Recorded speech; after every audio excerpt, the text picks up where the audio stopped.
নবী করিম সাল্লাল্লাহু আলাইহি ওয়াসাল্লামকে বললেন, ইয়া রাসূলুল্লাহ, ইয়া হাবিবাল্লাহ, আমি অনেক দূর থেকে এসেছি, অনেক কষ্ট করে এসেছি। ইয়া রাসূলুল্লাহ, ইয়া হাবিবাল্লাহ, আমার স্ত্রী গর্ভবতী, আমি আপনার কাছে জানতে চাই, ইয়া রাসূলুল্লাহ, ইয়া হাবিবাল্লাহ, আমার স্ত্রীর কি সন্তান হবে, ছেলে না মেয়ে হবে, এই বিষয়টা জানার জন্য আপনার কাছে এসেছি। বলেন না আল্লাহু আকবার।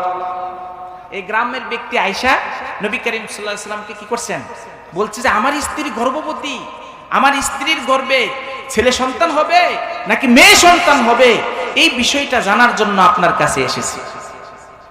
নবী করিম সাল্লাল্লাহু আলাইহি ওয়াসাল্লাম, এই ঘটনাটা কোথায় আছে? জাদুল মাসির ফি ইলমিত তাফসীর, প্রায় 12 খণ্ডের কিতাব। এই কিতাবের মধ্যে আল্লামা ইবনে জাওজি রাহমাতুল্লাহ আলাইহি এই ঘটনাটা লিখছেন। নবী করিম সাল্লাল্লাহু আলাইহি সাল্লাম এই গ্রাম্য ব্যক্তিকে বললেন, আরো কিছু জানা আছে? তখন উত্তরে এই গ্রাম্য ব্যক্তিটি বলল, হুজুর, আরেকটি বিষয়, সেটা হলো আমি যে এলাকাতে থাকি, আমি যেই জায়গায় থাকি, যেই মহল্লায় থাকি, সেই এলাকাতে অনেক দিন যাবত বৃষ্টি হয় না, পানির হাহাকার, পানি শূন্যতার কারণে আমাদের জীবন অতিষ্ঠ হয়ে গেছে। ইয়া রাসূলুল্লাহ, ইয়া হাবিবাল্লাহ, আপনি বলে দিন কবে, কোন সময়, কোন ওয়াক্তে আল্লাহ পাক রব্বুল আলামিন আমাদের জন্য রহমতের বৃষ্টি দিবেন। বলেন না সুবহানাল্লাহ। প্রশ্ন করছে কয়টা? 2টা। নবী করিম সাল্লাল্লাহু আলাইহি ওয়াসাল্লাম, নবী করিম সাল্লাল্লাহু আলাইহি সাল্লাম নিজের পক্ষ থেকে কোনো কথা বলতেন না। বলেন ঠিক কিনা? নিজের পক্ষ থেকে কোনো কথা বলতেন না। আল্লাহ পাক রব্বুল আলামিনের পক্ষ থেকেই যখন আদেশ হইতো, তখনই আল্লাহর রাসূল সাল্লাল্লাহু আলাইহি ওয়াসাল্লাম কি করতেন? কথা বলতেন। মুহাম্মদ হারগিজ না গুফতা তা না গুফতা জিবরাইল, মুহাম্মদ হারগিজ না গুফতা তা না গুফতা জিবরাইল, জিবরাইল হারগিজ না গুফতা তা না গুফতা রব্বে জালিল। বলেন না সুবহানাল্লাহ। গুফতায়ে আল্লাহ বুয়াত, গুফতায়ে আল্লাহ বুয়াত, গরচে আজ হুলকু মে আবদুল্লাহ বুয়াত, গরচে আজ হুলকু মে আবদুল্লাহ বুয়াত, ওমা ইয়ানতিকু আনিল হাওয়া ইন হুয়া ইল্লা ওয়াহয়ু ইউহা। বলেন আল্লাহু আকবার। নবী করিম সাল্লাল্লাহু আলাইহি সাল্লাম যতক্ষণ পর্যন্ত আল্লাহ পাক ওহী না পাঠাইতেন, ততক্ষণ পর্যন্ত নবী করিম সাল্লাল্লাহু আলাইহি সাল্লাম কথা বলতেন না। এই প্রশ্ন যখন গ্রামের ব্যক্তি আয়েশা করছে, নবী করিম সাল্লাল্লাহু আলাইহি সাল্লাম চুপ থাকলেন। এর মধ্য দিয়ে আল্লাহ পাক রব্বুল আলামিন হযরত জিবরাইল আলাইহিস সালাতু ওয়াস সালামকে পাঠিয়ে দিলেন। ওগো জিবরাইল, আমার হাবিবের কাছে তুমি যাও, আমার হাবিবকে এই প্রশ্নের উত্তরগুলো জানায়া দাও। নবী করিম সাল্লাল্লাহু আলাইহি ওয়াসাল্লামের কাছে সঙ্গে সঙ্গে হযরতে জিবরাইল আলাইহিস সালাতু ওয়াস সালাম আয়েশা এই আয়াত শোনাইয়া দিলেন। বলেন না সুবহানাল্লাহ। আল্লাহ বলেন, ইন্নাল্লাহা ইনদাহু ইলমুস সাআহ, 1 নাম্বার, ওয়া ইউনাজ্জিলুল গায়স, 2 নাম্বার, ওয়া ইয়ালামু মা ফিল আরহাম, 3 নাম্বার, ওয়া মা তাদরি নাফসুম মাযা তাকসিবু গাদা, 4 নাম্বার, ওয়া মা তাদরি নাফসুম বিআইয়ি আরদিন তামুত,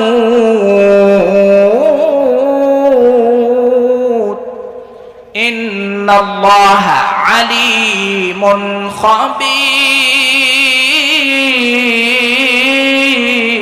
খাবীর। আল্লাহু আকবার। হযরত জিবরাইল আলাইহিস সালাতু ওয়াস সালাম এই আয়াত নিয়ে হাজির হয়ে গেছে। বলেন না সুবহানাল্লাহ। নবী করিম সাল্লাল্লাহু আলাইহি ওয়াসাল্লাম হযরত জিবরাইলকে হযরত জিবরাইলের কাছ থেকে এই আয়াত শুনে এই গ্রাম্য ব্যক্তিকে উত্তর দিয়ে দিলেন। কি উত্তর দিছেন? আরবিতে আমি বললাম, বাংলা কি বলে? বাংলা 5টা বিষয় আছে। ওই গ্রাম্য ব্যক্তিকে সুন্দর করে বুঝায়া বললেন, বাবা 5টা বিষয় আল্লাহ পাক এই আয়াতের মধ্যে বলছেন, যে 5টা বিষয়ের জ্ঞান দুনিয়ার কোনো মাখলুকের নাই, দুনিয়ার কোনো মানুষের নাই, এমনকি আমি নবীর কাছে ওই 5টা বিষয়ের জ্ঞান নাই। বলেন না আল্লাহু আকবার। এটা কার বৈশিষ্ট্য ভাই? আল্লাহর বৈশিষ্ট্য। কার বৈশিষ্ট্য? আল্লাহ যদি সবকিছুই জানায় দিতেন তাহলে আল্লাহর তেমন বিশেষ কোনো বৈশিষ্ট্য থাকতো না। কথা বুঝেন নাই? এই জন্য আল্লাহ পাক কোরআনে আয়াত বলছেন না, আলিফ লাম মিম কাফ হা ইয়া আইন সাদ তাসিন তাসিম মিম। এই যে ছোট ছোট অক্ষরগুলো, এগুলোর জ্ঞান কোন মানুষের কাছে নাই, আল্লাহ পাক রব্বুল আলামিনের কাছে এগুলোর জ্ঞান আছে। বলেন না সুবহানাল্লাহ। আল্লাহ পাক এমন কিছু আয়াত নাজিল করে দিয়েছেন যেই সমস্ত আয়াতের জ্ঞান কোন মুফাসসির, কোন মুহাদ্দিস কারো কাছে আল্লাহ পাক দেন নাই। কেন? এগুলো আল্লাহর বিশেষ বৈশিষ্ট্য, এগুলো আল্লাহ চাচ্ছেন গোপন রাখার জন্য, আল্লাহ পাক গোপন করে রাখছেন কিয়ামত পর্যন্ত। এগুলোর রহস্য উদ্ঘাটন করে কোনো মানুষ, কোন নবী আম্বিয়া কেউ পারবে না। বলেন ঠিক কিনা মুহতারাম হাজিরিন? এই জন্য এই আয়াতের মধ্যে আল্লাহ বলেন, 1 নাম্বার হইল 5টা বিষয়ের 1 নাম্বার হলো ইন্নাল্লাহা ইনদাহু ইলমুস সাআ। আল্লাহ পাক রব্বুল আলামিনের কাছে 5টা বিষয়ের জ্ঞানের মধ্যে 1 নাম্বার হইল কিয়ামত কবে সংগঠিত হবে। এই জ্ঞানটা শুধুমাত্র কার আছে ভাই? জোরে বলেন, কার আছে? আল্লাহ পাক রব্বুল আলামিনের আছে। 1 নাম্বার। 2 নাম্বার ওয়া ইউনাজ্জিলুল গায়স, কোন জায়গায় কখন কোন অবস্থাতে বৃষ্টি হবে, এই বৃষ্টি হওয়ার জ্ঞান শুধুমাত্র কার কাছে আছে? মানুষ বলতে পারবে কোথায় কোন জায়গায় বৃষ্টি হবে? বলতে পারবে না। ওয়া ইয়ালামু মা ফিল আরহাম, মায়ের পেটে, ওই যে গ্রাম্য ব্যক্তির উত্তর এখানে চলে আসতেছে, বলে মায়ের পেটে কোন সন্তান আছে, ছেলে আছে না মেয়ে আছে, এই জ্ঞান শুধুমাত্র কার কাছে আছে? বলেন কার কাছে আছে? আল্লাহর কাছে আছে। বলবেন হুজুর কত মেশিন বের হয়েছে, কত কিছু বের হয়েছে। মেশিনের মধ্যে অনেক ভুল হয়। মেশিনের মধ্যে কি ভাই? অনেক ভুল হয়। আমাকে একজন ব্যক্তি বলছেন যে আমি 3বার চেক আপ করাইছি, 3বারই আমাকে ডাক্তারে বলছে ছেলে হবে। যখন আমার স্ত্রীর সন্তান হয়েছে তখন দেখলো যে মেয়ে। কি লাভ হয়? বলেন। ওয়া ইয়ালামু মা ফিল আরহাম, কোন মায়ের পেটের মধ্যে কোন সন্তান আছে, ছেলে না মেয়ে, এর জ্ঞান কার আছে ভাই? আল্লাহ পাক রব্বুল আলামিনের আছে। দুনিয়ার কোন মাখলুকের এই সম্পর্কে কোনো জ্ঞান নাই। ওয়া ইয়ালামু মা ফিল আরহাম ওয়া মা তাদরি নাফসুম মাযা তাকসিবু গাদা। 4 নাম্বার হইল কোন মানুষ কোন জায়গায় কোন সময় কোন ওয়াক্তের কি খাবার খাবে, সেই খাবার সেই রিজিকের জ্ঞান শুধুমাত্র আল্লাহ পাক রব্বুল আলামিন ছাড়া দুনিয়ার কোনো মাখলুকের নাই। সর্বশেষ ওমা তাদরি নাফসুম মাযা তাকসিবু গাদা ওমা তাদরি নাফসুম বিআইয়ি আরদিন তামুত, কোন মানুষ কোন জায়গায় কোন অবস্থাতে মৃত্যুবরণ করবে, এই মৃত্যুর সংবাদ দুনিয়ার কোনো মাখলুকের কাছে নাই। বলেন ঠিক কিনা? তাহলে 5টা বিষয় এই আয়াতের মধ্যে আল্লাহ পাক রব্বুল আলামিন বললেন। এজন্য ইমাম মালিক রাহমাতুল্লাহি আলাইহি উনি মদিনাতে বসবাস করতেন। মদিনা থেকে 1 মিনিটের জন্য তিনি বের হইতেন না। ওনার মনের একটা আশা ছিল, আকাঙ্ক্ষা ছিল যে আমার মৃত্যু যেন মদিনাতেই হয়, নবী করিম সাল্লাল্লাহু আলাইহি সাল্লামের মৃত্যুর সাথে যেন আমার মৃত্যুর মিল থাকে। এই জন্য মদিনা থেকে অনেক ছাত্র দূর দূরান্ত থেকে আসতো দাওয়াত নিয়ে। উনি কোনো দাওয়াত কবুল করতেন না, মদিনা থেকে বের হইতেন না। ছাত্ররা জিজ্ঞেস করলো, হুজুর আপনি মদিনা থেকে কেন বের হন না? ইমাম মালিক রাহমাতুল্লাহ আলাইহি বলেন, আমি এজন্য বের হই না, যদি মদিনা থেকে বের হই, যে সময়ে বের হইলাম এই সময়ে যদি আমার মৃত্যু হয়ে যায় তাহলে আমার মৃত্যুর সাথে নবীর মৃত্যুর কি হইল না, মিল হইল না, এজন্য আমি মদিনা থেকে বের হই না। এভাবে চিন্তা করতে করতে একদিন তিনি ঘুমাইছেন। ঘুমের ঘরে নবী করিম সাল্লাল্লাহু আলাইহি ওয়াসাল্লামকে স্বপ্নে দেখলেন। বলেন না সুবহানাল্লাহ। স্বপ্নে দেখে হুজুরে জিজ্ঞেস করলেন, হুজুর আপনার কাছে একটা বিষয় আমি জানতে চাই। নবী করিম সাল্লাল্লাহু আলাইহি ওয়াসাল্লাম বললেন, কি বিষয় জানতে চাও? তিনি বললেন, আমি একটা বিষয়, সেটা হলো আমার মৃত্যু কোন জায়গায় কোন অবস্থাতে হবে, হে নবী, আপনি যদি বলে দিতেন তাহলে আমার জন্য মেহেরবানি হইতো, মৃত্যুর সময় আমি মদিনাতেই থাকতাম, মদিনা থেকে বের হইতাম না, আপনার মৃত্যুর সাথে যাতে কি হয়ে যায়, মিলে যায়। তখন নবী করিম সাল্লাল্লাহু আলাইহি ওয়াসাল্লাম উত্তরে কোনো কিছুই বলেন নাই, শুধুমাত্র এভাবে 5টা আঙ্গুল দেখায়া দিয়েছেন।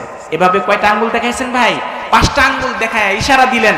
ইশারা দেওয়ার পরেই উনার ঘুম ভেঙে গেছে। ইমাম মালিক রহমতুল্লাহি আলাইহি একজন খাদেম পাঠাইছেন সেই মদিনাতুল মুনাওয়ারায়। মদিনাতুল মুনাওয়ারায় ইমাম মালিক রহমতুল্লাহ আলাইহি থাকতেন, মক্কায় পাঠাইলেন। মক্কায় সে সময় আল্লামা ইবনে সিরিন রহমতুল্লাহ আলাইহি উনি ছিলেন। উনি স্বপ্নের ব্যাখ্যা সম্পর্কে আল্লাহ পাক উনাকে অগাধ জ্ঞান, অগাধ ইলম দান করেছিলেন। তখন খাদেমকে পাঠাইছে, তুমি ইবনে সিরিনের কাছে যাও এবং এই 5 আঙ্গুল দ্বারা যে ইশারা করা হইলো, আল্লাহর রাসূল ইশারা করলেন, এর দ্বারা কি বুঝাইছেন এই বিষয়টা বোঝা দরকার। তখন ওই খাদেম সেই মক্কাতুল মুকাররমায় সফর করে গেছেন। যাওয়ার পর ইমাম মালিক রহমতুল্লাহি আলাইহির কথা না গোপন রেখে জিজ্ঞেস করছেন, এক ব্যক্তি এরকম আল্লাহর রাসূলকে স্বপ্নে দেখছে, আল্লাহর রাসূল সাল্লাল্লাহু আলাইহি ওয়াসাল্লাম 5টা আঙ্গুল দেখাইছেন, এটার কি ব্যাখ্যা হইতে পারে?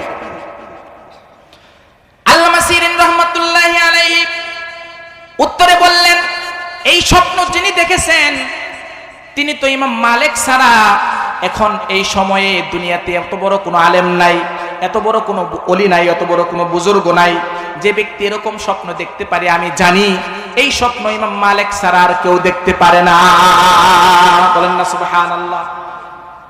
আল্লামা ইবনে সিরিন উনি বললেন, ও খাদেম, তুমি সেই মদিনাতুল মুনাওয়ারায় গিয়ে ইমাম মালিককে বলবে আল্লাহ পাক রব্বুল আলামিন একটি আয়াত নাজিল করেছেন, ওই আয়াতের মধ্যে 5টা বিষয় আছে।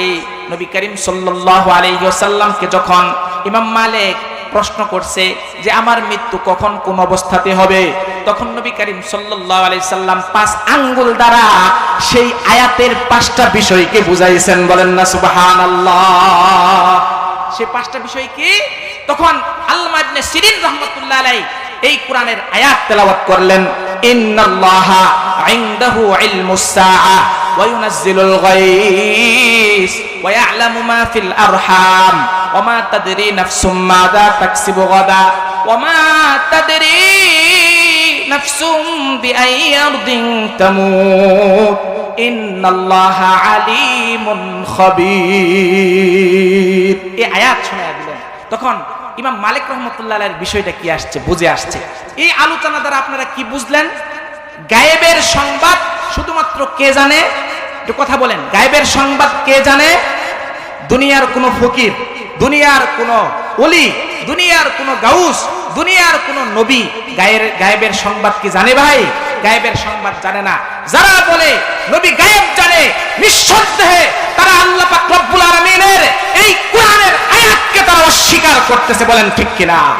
নবী যদি গায়েব জানতেন তাহলে ইউসুফ আলাইহিস সালাতু ওয়াস সালামের এত লম্বা ঘটনা বর্ণনা করে নবী করিম সাল্লাল্লাহু আলাইহি ওয়াসাল্লামকে এই কথা বলার দরকার ছিল না।